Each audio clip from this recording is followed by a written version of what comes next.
Those are all retail stores. You can see it here, you can see it there. Retail is everywhere. It happens both online and offline, and retailers can reach shoppers in store, online, over social media, and across an endless combination of modes and platforms. This expansive marketplace has led to an explosion of innovation, choice, and competition. We interviewed retail store owners and managers for us to know their experiences in this type of business enterprise. Okay, let's start!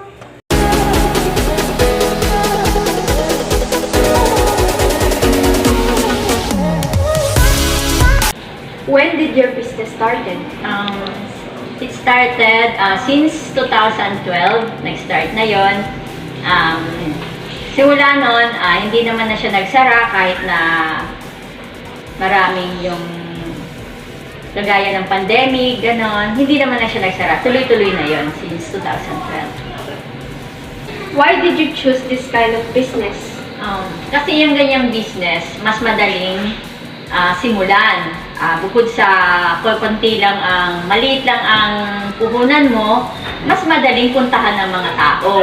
Nasa residential area ka, tapos yung mga basic needs ng mga tao, mas madaling maipoprovide mo. Hindi kagaya kapag mas malalaking business, yung mga mahihirap, mga maliliit na tao, mas mahirap kang puntahan. How do you pursue your business to be known in public? Yung ganyang business naman, klase ng business, hindi kailangan ng masyadong maraming advertisement, yung mga ganyan. Kasi sabi nga nila, yung mga ganyang business, kanya-kanyang suki yan. Ngayon, ang gagawin mo lang, yung servisyong ibibigay mo sa kanila, katulad ng halimbawa, huwag masyadong mataas yung tubo mo, mas pupuntahan kanila. Ganun lang naman yung sa ganyang klase ng business. Hindi kailangan ng masyadong kailangan mo pang mag-advertise, hindi kailangan ng ganyan. Kaya mas madaling simulan. Kaya yan nga yung naisipan kong itayong business.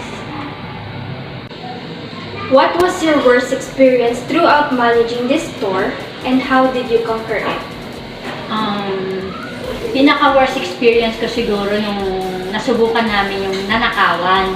Hindi naman ganun kalaki yung nanakaw, pero at least nanakawan ka pa rin sa ganyan kasing mga paninda. Hindi naman ganun kalaki yung tubo mo, tapos mananakawan ka pa. Siyempre, maapektuhan din naman yung kita mo, yung puhunan mo. Kaya lang, hindi porket nanakawan ka, ititigil mo na yun. Siyempre, tuloy-tuloy pa rin.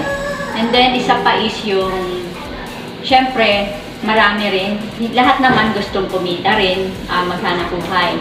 Yung mga hanggang sa mga paligid namin, marami na rin nagsitayuan ng mga sari-sari store. Isa pa yun, medyo nabawasan yung mga namimili dahil nga meron ka na rin kakompetensya. Pero sabi nga, tuloy-tuloy pa rin. Na ganon, sa service lang naman nagkakatalo yan. At saka, kahit konti, medyo mo ang technique dyan, kahit konti, medyo mo babaan yung price mo. Para yung mga dating bumibili sa'yo, doon pa rin sa'yo. Yun lang naman yun. Yun nga yung sinasabi nila, kahit pa paano magbigay ka ng business strategy para makakuha ka ng mga mamimili mo. At yung mga dating mamimili, mag-stay pa rin sa'yo. What was your best experience you encounter here in your store? Siyempre, pinaka-best experience siguro is yung nakikita mong marami kang kita, maraming benta, yung sa isang araw, mamaya-maya makita mo, kukunti na naman yung paninda mo, kailangan bumili ka na naman. Yun yung pinakamagandang, masarap na feeling dyan. Tapos, nakikita mo yung mga bumibili sa'yo, marami pa rin nagtitiwala sa mga paninda mo at saka sa business mo. Kaya, yun yung pinakamaganda experience yan. Tapos, makikita mo kung dati, sa maliit na pumunang ginamit mo, napapalago mo yun. Tapos, yung konting laman ng tindahan mo, napupuno mo na yun. Yun pa rin yung pinaka-best experience dyan. What motivates you to keep this store successful?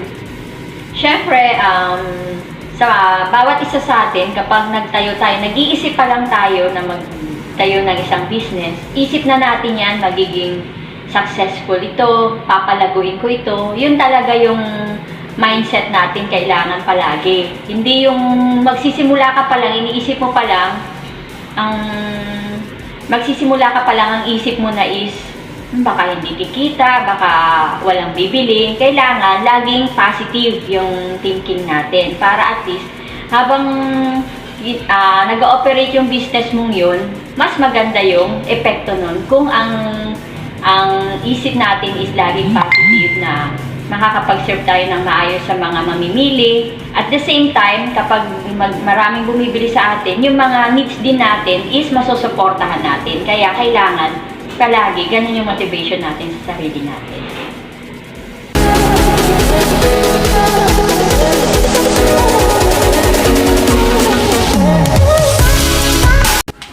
Good morning, Miss Jenny. We are here to conduct your short interview about your business. Number 1 question is, when did your business started? It started on January 23, 2020. Number 2 questions, why did you choose to open this kind of business? I did choose offer this kind of business because LPG gas is demand here in our area and a lot of people use this in their daily life. Number 3 questions, how do you pursue your business to be known in public? I pursued my business on public by telling that LPG gas was very useful and the price of LPG was lowest than others. For number 4 questions, Miss Jenny, what was your worst experience throughout managing this store and how did you conquer it? Yung time na may customer na kumukuha ng gas kasi walang stock na gas. Then yun nga, na-overcome ko siya sa pamamagitan na pag-call sa pinagkukulan ko ng gas one time. Kasi na-deliver naman agad. Number 5 question, what was your best experience encountered here in your store? When my LPG gas was immediately sold out. For number 6 questions, what motivates you to keep this store successful?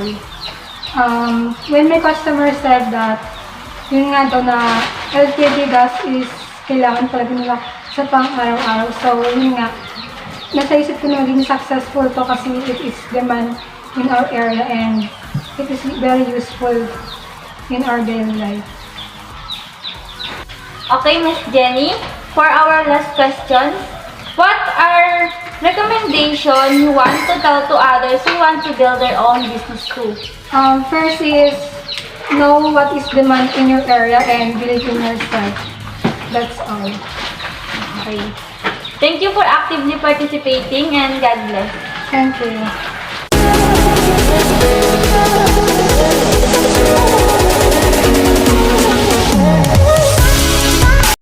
Good afternoon po. I'm Christian Lex Cruz from Crimso, a BSc Marketing Management student. And may I ask your permission to record this interview for documentation? Sure. Okay, ma'am. Shall we start, ma'am? First question, ma'am. When did you start working here? February 2017. Second question, ma'am. Why did you choose to work here? To get experience. Third question. How do you pursue your business to be known in public? Assist your staff in good customer service. Check the quality of your products. Fourth question, ma'am. What was your worst experience throughout managing this store and how did you conquer it? Yung iba, bato sa'yo lahat ng galit. Sita, yung trabaho. Bagkos, ginawa ko na lang na lesson yun. Alam kong pagsubok yun bilang magsisimula sa manager. Bumawi ako agad, mas pinag-aralan ko na lang yung flow ng business. Fifth question, ma'am. What is the best experience you encountered here in the store?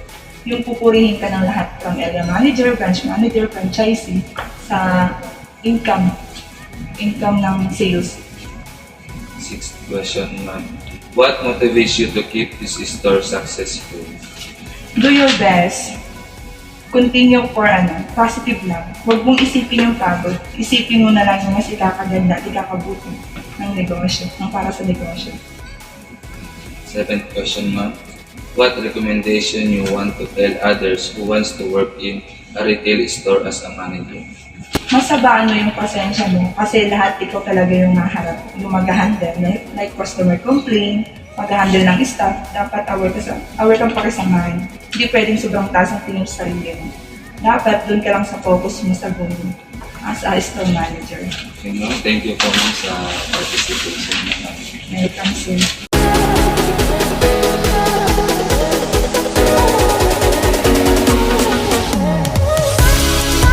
Good day po, sir. When did you start working here? I started working in Golden ABC as a store manager since August 2017 up to present. Next question is, why did you choose to work here? I choose to work here because I want to become more knowledgeable in retail industry since this field is related to my work experience and to gain experience in managerial position as well. Being part of Golden ABC Company is a good experience as they offer fair compensation and benefits as well as good work environment. Next question is, what was your worst experience throughout managing this store and how did you conquer it? My worst experience in managing the store is during pandemic. As frontliners, it is hard for us to do our job while our sales are this growth and many stores in other areas are closed already due to sales are down. Since we cannot control the market of the store, we are worried if our store will be closed also. We still do our best to survive with the help of employees to sell more while following safety standard and controlling the expenses of the store. As of now, our store has good numbers in sales since restrictions are now in low level. All employees and many customers are vaccinated.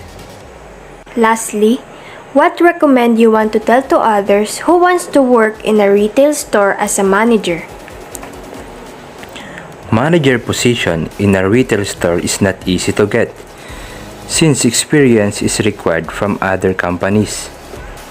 I gained experience from different retail store from lower position up to supervisory.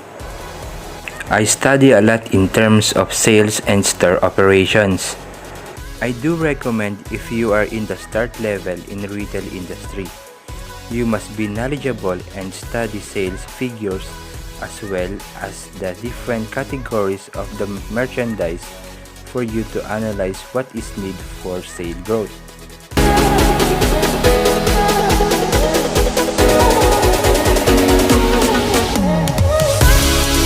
First question, ma'am. When did you start working here?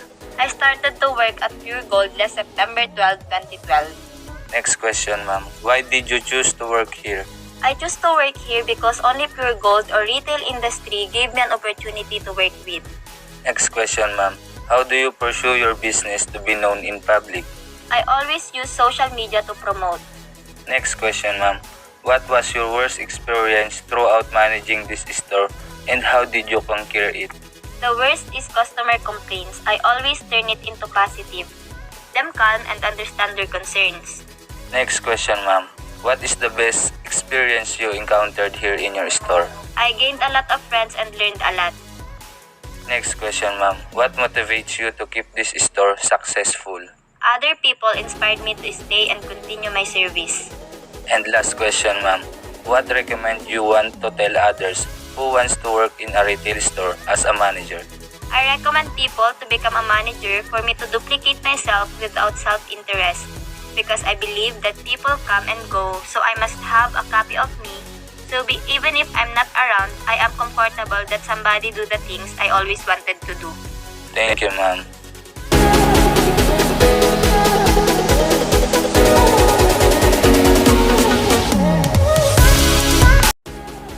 Magandang araw sa ating lahat. Ako nga pala si Marley Oribello, a business owner, which is yung sari-sari store. And this business started when the pandemic arises. Actually, I cannot imagine that I can open this kind of business because I really didn't know how to grow and manage the business. And I try it for our daily needs, but while it takes for how many days, I think the business I built was grow. The outcomes are positive. Kumbaga, ang dami kong nakukuhang benefits dito sa business ko na to. My business to be known in public is siguro yung pinaka main reason is socialize. Socialize is the number one way or to be friendly. This is way to have more customer and coming back again. So my tips is don't forget to be humble all the time, and because of that, your attitude reflects on your business. Siguro yung worst part or worst experience I've been experienced is yung very low sales. I cannot think that because of what I see on my sales, it's very low, and I worried so much for my business that I'm afraid of going bankrupt or malugi ako sa business na tinayo ko. So, yung best experience ko naman is, my best experience are the ones that strengthen me and confident and learned to communicate, and I never thought that I would enjoy my business and save even a small amount for improving myself and for important matters. That pursue in my business is in the way that I help my family and provide for their needs. And no matter what happens, don't stop if you have a goal in business to be successful that can motivate your heart. So makakatulong yung family mo para motivate ka lalo sa pag-try ng business mo. So siguro yung recommendations ko I recommend not to give up because everything in the world will give you a struggle on how to survive like business. Even if you go bankrupt, you will continue because sometimes we have to go to hard to learn and more extra strong. So I can say that when you do business, you have a goal and strategy needed for how to grow your business, and also don't forget making money on being not important. Your priorities are much important.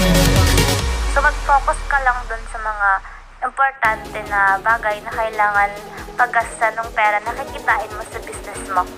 So yun lang po. Salamat.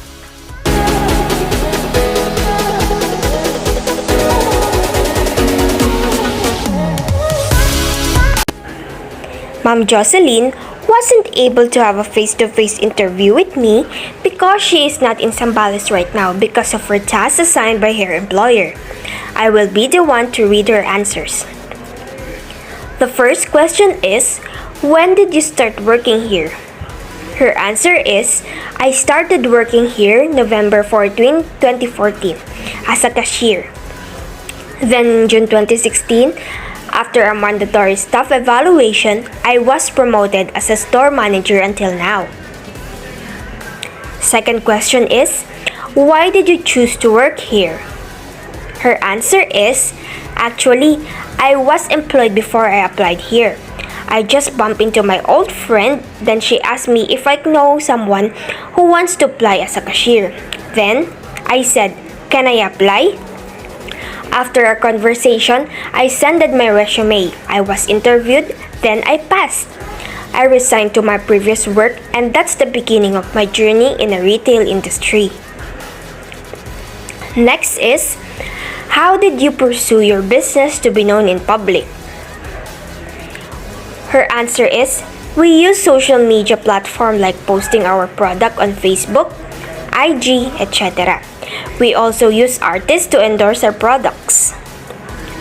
The fourth question is, what was your worst experience throughout managing this store? My worst experience is that we need to close because of pandemic. I'm afraid and challenged again on how I can manage and maintain the performance of the store like it was before. The fifth question is, what is the best experience you encountered here in your store? Her answer is, the best experience I encountered may be when our company appreciate our hardships, efforts, and value our work as we, the store personnel, do our duties. The sixth question is, what motivates you to keep the store successful? My motivation to keep my store successful, one, is a good challenge, especially when we hit our store target sales that would benefit our company. The last question is, what recommend you want to tell to others who wants to work in a retail store as a manager? Her answer is, don't hesitate if you have the opportunity, grab it. If you feel like your heart is in retail industry, you can really enjoy working. Also, commit yourself to be a good leader to inspire others who wants to be like you.